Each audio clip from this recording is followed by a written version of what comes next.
of money individually by comparison are having them raised and raised. Deregulation of the rich, re-regulation of the poor. This is not fair. And the results can be seen in many parts of the country. Look at soil erosion, for example. Even Farmers Weekly says that Britain now has a soil erosion crisis and has less than 100 harvests left. Think of the implications of that. This is a headline in Farmers Weekly. Britain has less than 100 harvests left because of the extraordinary rate of the loss of topsoil. In the Tamar Valley in Devon, farms are losing topsoil at the rate of 5 tons per hectare per year. This is effectively a non-renewable resource. It's this thin cushion between rock and air upon which the entirety of civilization depends, and it's disappearing down the rivers and into the sea.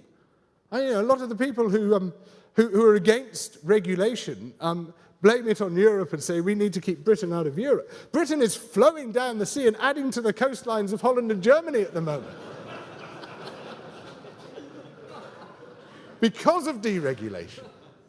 And in fact, through lobbying by the National Farmers Union, backed very strongly by doing everything farmers' representatives asked, DEFRA, through that lobbying by the NFU and DEFRA, the Soil Framework Directive was scrapped. There is no Soil Framework Directive. There is no European measure now, thanks to British lobbying above all others, there is no European measure protecting the soil. Protecting the soil means protecting us. It means protecting everything around us. It means protecting our lives. And yet there's nothing at the European level now to protect it. And at the local level, at the national level, well, I saw this fascinating discussion on the Farming Forum, which said, is the soil protection review the biggest load of red tape codswallop ever dreamt up by bureaucrats? And somebody else replied, hey, don't raise this question, because all you have to do is fill it in, and then they're happy. It's a matter of being seen to have filled it in. And unless your farm looks completely like a war zone, looks like the Somme at the end of 1916, then you're going to get away with carrying on the way you are. This is a disgraceful state of affairs. It's absolutely shocking.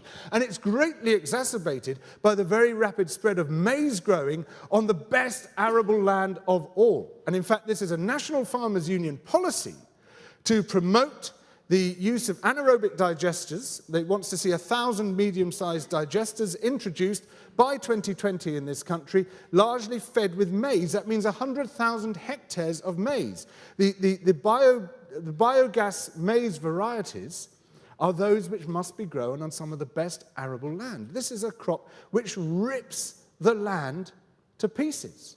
And when the National Farmers Union tells me, oh, we can't afford to put any trees in the uplands because of the impact that might have on food production, and at the same time is saying, let's take 100,000 hectares of land out of food production, hand it over to biogas production instead, for what was meant to be the anaerobic digestion of slurry and crop wastes and the rest of it, suddenly we find it's all being promoted through virgin feedstocks.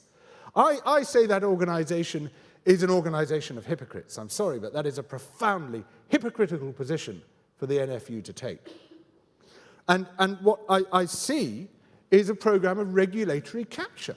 And here's DEFRA in 17 Smith Square, London SW1. There's the NFU in 16 Smith Square, London SW1. And sometimes they seem completely indistinguishable. The government agency which is supposed to be regulating the sector appears to be often an agency of the sector. This is a situation which cannot be good for the long-term survival of the fabric of the countryside and the fabric of the nation. We see it in the very rapid loss of farmland birds. We see it in the very rapid loss of farmland invertebrates. We see it in the mass rollout of neonicotinoids before there was any effective controlled experimental testing of what the impact was going to be. Not just on bees, everyone obsesses on bees, of course, bees are critically important, but on the entire living system. There still hasn't been work on what they might do to soil animals. There still hasn't been work on what they might do to the freshwater life which they encounter when they wash off the soil, as all too often they do, and into the rivers, and then indeed the marine life when they go into the sea. We just don't know. It's a black box because they were not tested before they began to be deployed because of the deregulatory environment in which all this is happening. I mean, if we're going to be paying farm subsidies, for God's sake, there need to be some effective conditions to protect the fabric of the nation which we all love, the wildlife, the biodiversity, the water holding potential, the soil, the carbon holding potential, and all the rest of it. And these are being stripped down and stripped down and stripped down as rapidly as the very soil itself is being stripped. And the two things are intimately connected. As awareness of this situation gradually seeps into public consciousness, it's going to be exceedingly hard to maintain the subsidy regime, because the arguments for it are so weak and the arguments against it are so strong. But I recognize at the same time that in particularly the highly infertile areas of this country, in the hills where the subsidies are needed, because without subsidies there'd be no hill farming whatsoever in this country. I think you're all aware of that it's wholly dependent on public money because it is loss-making everywhere, that there are communities there who are essential to maintain the traditions of the place, the language, often in Wales, for example, many of the things which people value from the human point of view, the cultural point of view.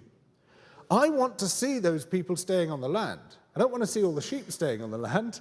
I feel that sheep keeping in many of the hills is an irrational use of the land, highly destructive because of the complete removal of deep vegetation, which a great majority of wildlife requires, which you require for water holding, which you require for soil holding, which you require for carbon holding. All of those things are compromised by this monoculture of the white plague, these thoroughly sheep-wrecked hills, which we see almost everywhere, where there's almost no let-up at all from this scouring, this sheep-shagged landscape which you get in our uplands.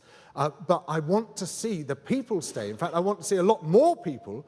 I want to see a lot more thriving communities. When I lived in mid-Wales, it was devastating to see these boarded up houses, these tiny villages which were just disappearing off the map completely because there wasn't the employment to sustain people. And there's got to be a better way of doing this. And I think there are ways potentially where our interests could come together, where subsidies could continue to be paid with public justification, because at the moment it seems patently obvious to me they're being paid without public justification.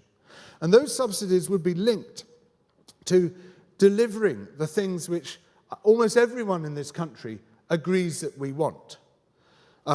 Instead of this incredibly weak and compromised Pillar 2, which is this sort of tacked on sort of little bit of sort of tin knocked over the hole, the huge gaping hole in environmental performance that is promoted very often by Pillar 1, not least because of its war on what the European Commission calls unwanted vegetation, and the rest of us call wildlife habitat, all the ineligible features which exclude land from a basic payment scheme, meaning that farmers have a very powerful incentive to get rid of those ineligible features and all the birds' nests and the insects and everything that those ineligible features contain.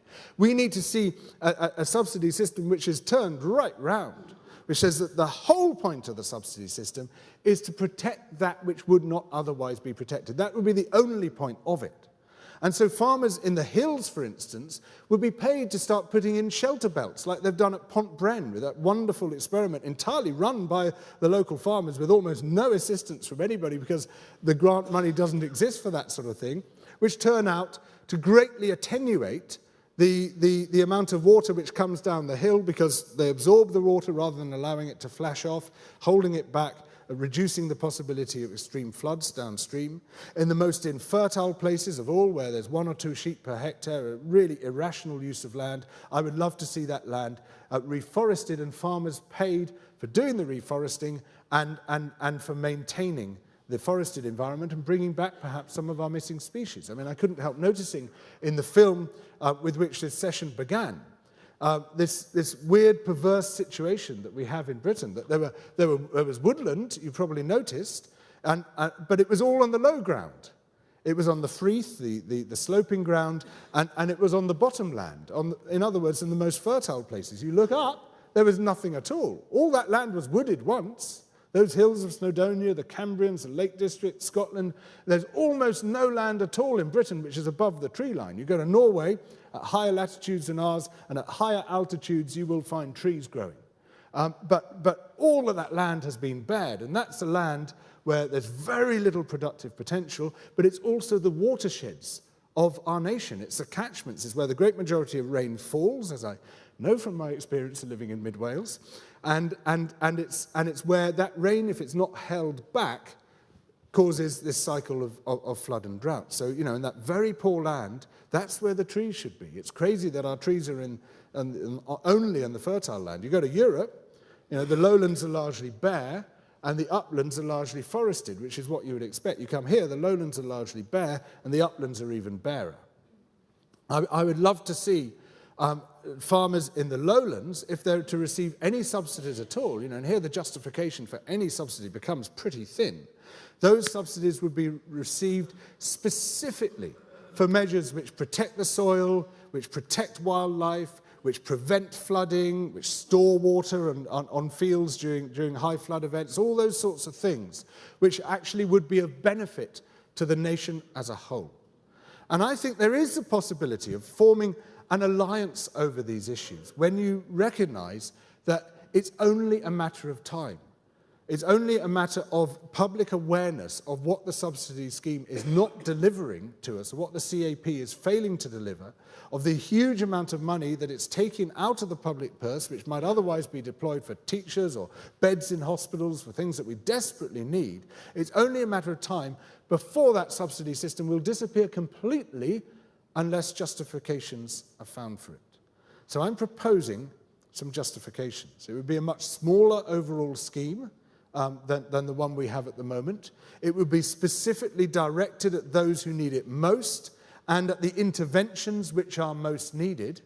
It would not be bankrolling racehorses and private planes for the dukes and the oil sheikhs and the other benefit tourists who might not even live in this country, might not even pay tax in this country, but because they own thousands of acres, receive huge amounts of tax money in this country. It would be specifically targeted at public goods rather than public harms. If you are in those categories of people who would qualify for such a subsidy, we should be on the same side. And I would urge you, actually, to start standing up against the current common agricultural policy, because it is going to become more and more unpopular, and you will distance yourself from the rest of the population unless you do so. So let's try to spell out together a rational use of public funds. Fewer public funds, carefully targeted, helping those who need help, not being handed over to those who don't need help, helping to do the things which would not otherwise be done. And perhaps, amazingly, we might even find some common cause. Thank you.